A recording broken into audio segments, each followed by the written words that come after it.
महाराष्ट्रात ओबीसी हा नेहमीच राजकारणाचा केंद्रबिंदू राहिलेला आहे। ओबीसी मतांशिवाय सत्ता मिळवणं हे तसं कठीण मानलं जातं। सर्वच पक्षात प्रभावी ओबीसी नेते महाराष्ट्रात आहेत, पण त्यातही तुलनेत जास्त ओबीसी मतं मिळवण्यात भाजपला नेहमीच यश येतं। कारण अनेक महत्त्वाचे ओबीसी नेते त्यांच्याकडेच आहेत, तर दुसरीकडे राष्ट्रवादी काँग्रेसमध्ये नेहमीच मराठा राजकारण्यांचं वर्चस्व आणि प्रभाव पाहायला मिळाला।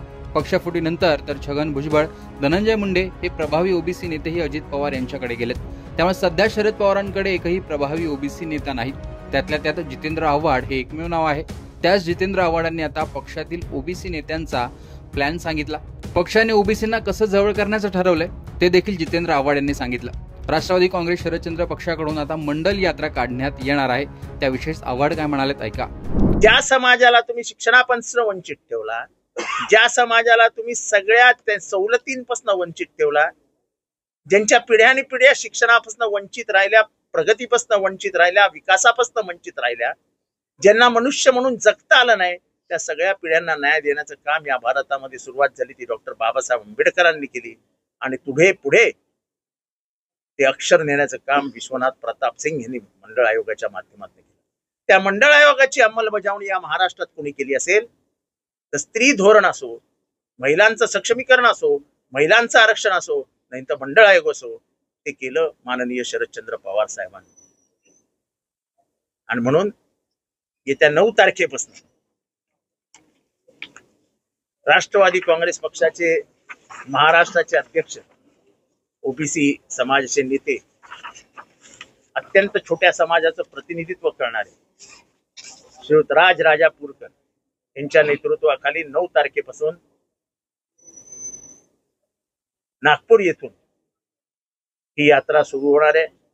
पहिला टप्पा हा विदर्भात असणार आहे। विदर्भातल्या सर्व जिल्ह्यांमध्ये ही यात्रा जाणार आहे। या यात्रेला सुरू करण्याचं, त्याला झेंडा दाखवण्याचं काम स्वतः शरद पवार साहेब नागपूरला जाऊन करणार आहेत। इतर मागासवर्गीयांमध्ये राजकीय जागृती झाली पाहिजे। हे तोडोफोडोचं जे राजकारण सुरू आहे, जे एकमेकांविरुद्ध लढाई लावण्याचं काम जे सुरू आहे, एक विचारधारा ओबीसींना बिघडवण्याचं जे काम करतंय, ओबीसींना वेगळ्या मार्गावर नेण्याचं जे काम करतंय, ज्यांनी ओबीसींच्या आरक्षणाला विरोध केला ते आता सांगतात की ओबीसी हाच आमचा डीएनए आहे। अरे तुमचा डीएनए 90-93च्या दरम्यान कुठे गेला होता? तेव्हा विश्वनाथ प्रताप सिंग यांनी मंडळ आयोग आणला, त्या मंडळ आयोगाला तुम्ही विरोध केलात आणि विश्वनाथ प्रताप सिंग प्रधानमंत्री होते, तुम्ही त्यांचा पाठिंबाच काढून घेतला। प्रधानमंत्री असलेल्या विश्वनाथ प्रताप सिंग यांचा पाठिंबा काढल्यानंतर त्यांना राजीनामा द्यावा लागला। लोक इतिहास विसरतात, आम्ही इतिहासाची आठवण करून देतो आहोत। गोस्वामी नावाच्या पोराने स्वतःला आग लावून घेतली मंडळ आयोगाच्या विरोधात। हा कोण होता गोस्वामी? हा कुठल्या विद्यार्थी संघटनेचा कार्यकर्ता होता? लोकांची स्मरणशक्ती थोडीशी म्हणजे कमी पडते। हे डोक्यात ठेवून केलेल्या चुकांवर पांघरून घालण्यासाठी म्हणून वेगळा प्रचार करण्याचं काम काही राजकीय पक्ष करत असतात। आम्हाला आठवण करून द्यायची आहे की मंडळ आयोगाचे जनक आणि इतर मागासवर्गीयांना अधिकार देणारे होते विश्वनाथ प्रताप सिंग। त्यांचं सरकार पाडण्याचं काम कोणी केलं हा जरा इतिहास तपासून बघा। ते मंडळ आयोगाचे विरोधक होते। मंडळ आयोगाच्या माध्यमातून आलेलं ओबीसीचं आरक्षण अबाधित राहिलं पाहिजे, जातीनिहाय जनगणना झालीच पाहिजे। याच्यासाठी आमच्यासारख्यांनी विधानसभेमध्ये 50-50 भाषणं केली।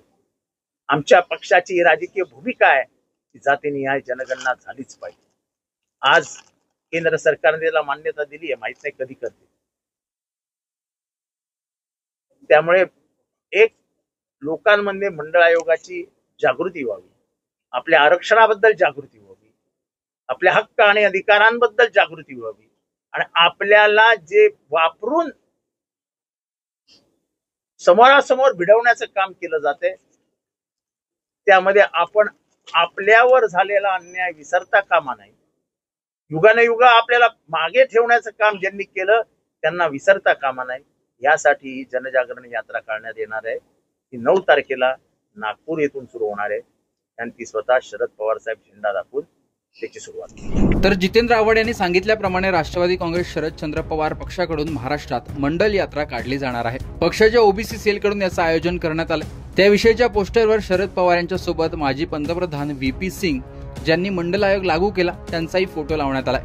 केंद्रात मंडल आयोग लागू केला तेव्हा महाराष्ट्रात शरद पवार हे मुख्यमंत्री होते आणि त्यांनीच त्याची अंमलबजावणी महाराष्ट्रात केली याचाच उल्लेख करत महाराष्ट्रात ओबीसींना जवळ करण्यासाठी शरद पवारांना ओबीसी मसीहा असं म्हणत राष्ट्रवादीने ही यात्रा सुरू केल्याचं दिसून येत आहे. आता त्याला किती यश मिळतं, कसा प्रतिसाद मिळतो ते पाहणं महत्त्वाचं असणार आहे. आव्हाड यांनी सांगितल्याप्रमाणे शरद पवार हे ओबीसीचे मसीहा आहेत का याविषयी तुमचं मत कमेंट बॉक्समध्ये सांगा. लोकमतचं YouTube चॅनल सबस्क्राईब करा.